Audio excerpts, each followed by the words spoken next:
Ça fait au moins la 5e fois que j'essaye de faire cette intro. Clairement, j'ai perdu l'habitude de parler en face à face devant un objectif. Un peu d'indulgence, s'il vous plaît. Bonjour à tous déjà, moi c'est Jennifer. Merci à vous d'avoir cliqué sur cette vidéo dans laquelle je vais vous parler de ce sac qui est un Keepall taille 45 de la marque Louis Vuitton. Alors si vous suivez mes stories sur Instagram, vous savez que j'ai voyagé avec ce sac il y a peu de temps et dans les messages privés que j'ai reçus par rapport à toutes ces stories que j'ai postées, eh bien vous êtes plusieurs à m'avoir demandé de parler un peu plus en détail de ce Keepall. C'est ce que je vais faire aujourd'hui. Là, je vous montre un Keepall 45. 45, ça veut dire que la taille du sac est de 45 cm. Ce Keepall, il existe en 4 tailles différentes, je crois. Il existe en taille 45, la plus petite des tailles, en taille 50, en taille 55, en taille 60. Je ne sais pas s'il existe en taille 65, peut-être, honnêtement, je ne suis pas sûre à 100%, donc je ne vais pas m'avancer, mais en tout cas, il existe en au moins 4 tailles. Et comme je le dis, la taille 45, c'est la plus petite de toutes ces tailles. C'est un sac qu'on peut utiliser pour le sport, c'est un sac qu'on peut utiliser pour voyager. En fonction de son activité professionnelle, ça peut être aussi un sac qu'on peut utiliser pour le boulot. J'en vois pas trop l'utilité parce que c'est quand même un sac imposant, mais peut-être que certaines personnes ont besoin de transporter beaucoup de choses au quotidien et dans ces cas-là, le Keepall 45 peut être utile. Il fut un temps où le Keepall 45 était proposé avec ou sans bandoulière. Je ne sais pas si c'est encore le cas. Ça dépend peut-être des toiles. Il y a peut-être la toile monogramme classique qui est proposée encore sans bandoulière. Honnêtement, je ne sais pas du tout. Mais en tout cas, l'ajout de cette bandoulière est vraiment appréciable parce qu'arrive un moment, on n'a plus envie de tenir son sac de voyage à la force du poignet. Donc, pouvoir utiliser la bandoulière et transporter le Keepall à l'épaule, eh ben, honnêtement, c'est super appréciable. Bien qu'il soit le plus petit de sa catégorie, le Keepall 45 est quand même assez spacieux si on veut partir en grand week-end, on va dire, si on veut partir 3 jours. Eh bien, la taille 45, je la trouve tout à fait suffisante si on veut ranger 2-3 jeans, un pull, une paire de chaussures, le nécessaire de toilette. La taille 45, même si c'est la plus petite de la catégorie, elle est suffisante selon moi. Et puis, c'est un sac qui n'est pas trop imposant si on veut le ranger dans le coffre d'une voiture ou bien sous le siège d'un train, ou alors si on voyage aussi en autocar, le mettre dans le compartiment au-dessus de sa tête ou dans l'avion. C'est vraiment un sac qui ne prend pas beaucoup de place, même si il est assez spacieux. Dans un instant, je vais parler des inconvénients à voyager avec un Keepall 45, mais honnêtement, c'est un accessoire tout à fait adapté aux longs trajets ou aux courts trajets. C'est un accessoire qui vient de chez Vuitton et Vuitton est quand même un maroquinier qui pendant longtemps était spécialisé dans les accessoires de voyage, dans les grandes malles pour les voyages en bateau au long cours. Donc vraiment, même si je vais vous parler des 2-3 mauvais aspects à voyager avec un Keepall 45, ça reste quand même un sac tout à fait adapté au voyage de longue durée ou de courte durée. Un des inconvénients principaux du Keepall 45, mais ça c'est vrai pour toute la bagagerie Vuitton, je dirais, c'est que c'est un sac qui attire l'attention. Alors, ça n'attire pas forcément une mauvaise attention, mais c'est un sac qui attire l'œil. Alors, si vous voyagez en voiture, pas de souci, hein, il sera dans le coffre de la voiture ou alors sur le siège arrière pendant le trajet. Pas de problème. En revanche, si vous prenez l'autocar, l'avion, le train, là effectivement il faudra garder un œil dessus constamment pour être sûr qu'il ne lui arrive rien.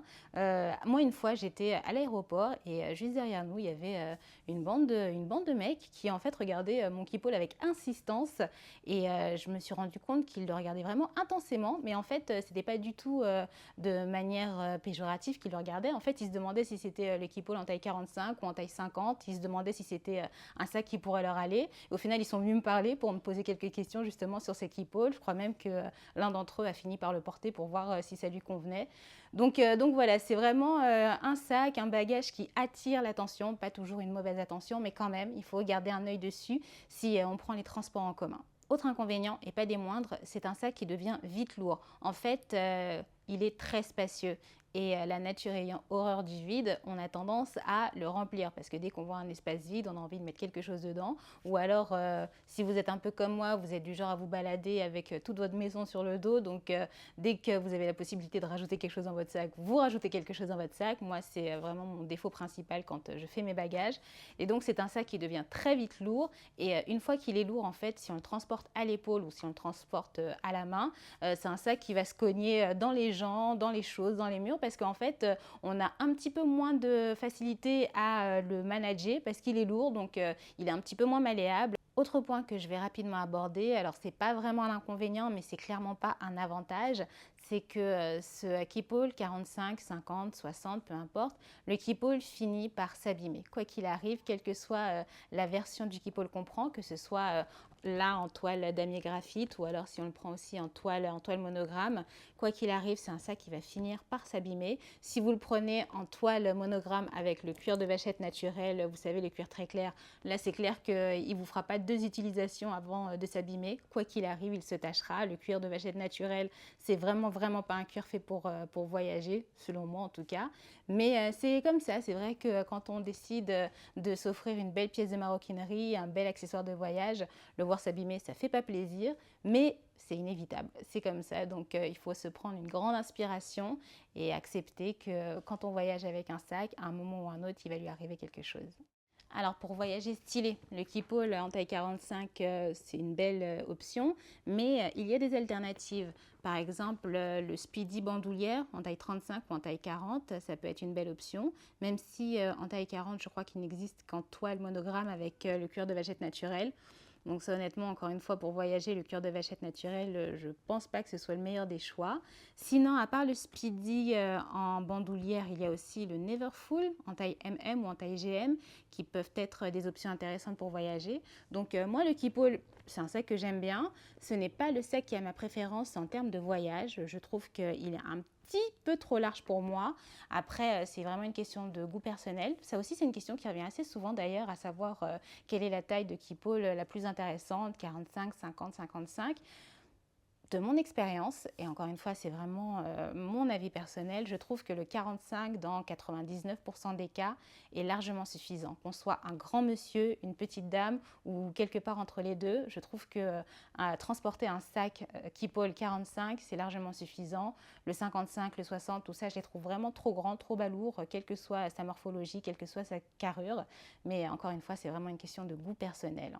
Sur l'écran noir de fin, je vais mettre en pastille les différentes vidéos dans lesquelles je parlais du Neverfull, du Speedy. Peut-être que ça en intéressera parmi vous. En tout cas, je vous remercie d'avoir regardé cette vidéo. Niveau luminosité, je ne sais pas si on était au top. Il a fait moche toute la semaine, hein, je vous apprends rien, mais j'espère que l'image sera quand même honnête. Encore une fois, merci d'avoir regardé cette vidéo. Je vous souhaite à tous une bonne journée ou une bonne soirée, un bon week-end ou une bonne semaine et je vous dis à très vite.